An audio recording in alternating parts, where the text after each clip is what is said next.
Other thing I wanted to talk about is how to deploy the application. So if you are wondering if we can deploy the application without a SAP server, we can. I don't think it's advisable, but you can do it. So even if you want just for your home network, I don't see why not. If you want to put it out there, maybe you're going to have some problems with security, but who cares when you are just doing things for fun. So the way you can deploy it is to run this command. Well, you can do this one or this one, but let's do the self-contained one.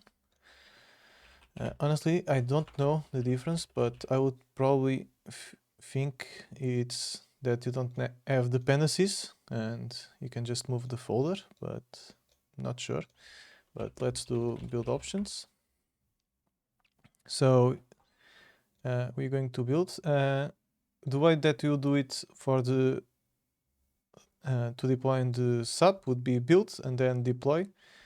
But yeah. So now that we have it here, we can just do the npm run start dist.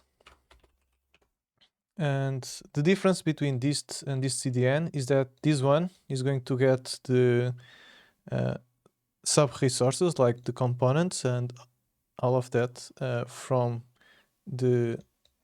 our PC or our server, and the CDN is going to go directly for the sub servers. So I guess you want this one if you don't want to load your server with so much requests.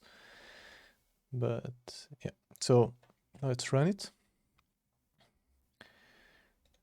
And as you can see, you come here, it's open, but this is just for our local machine. And the question is, how can we do it for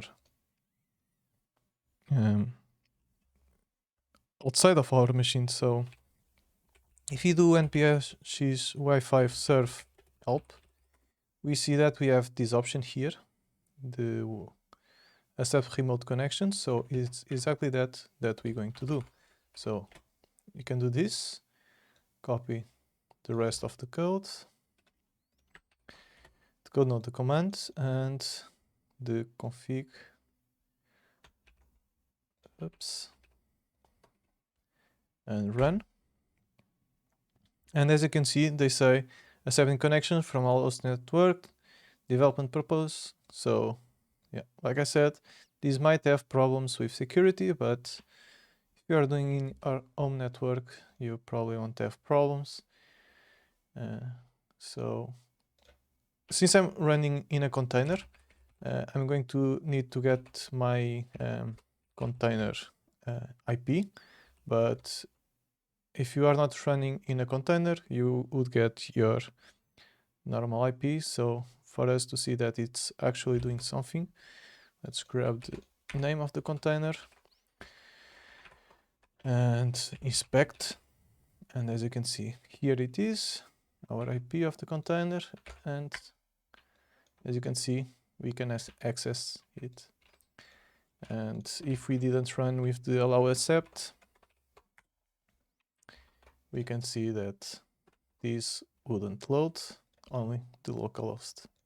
So yeah, I would think you know how to do the rest, how to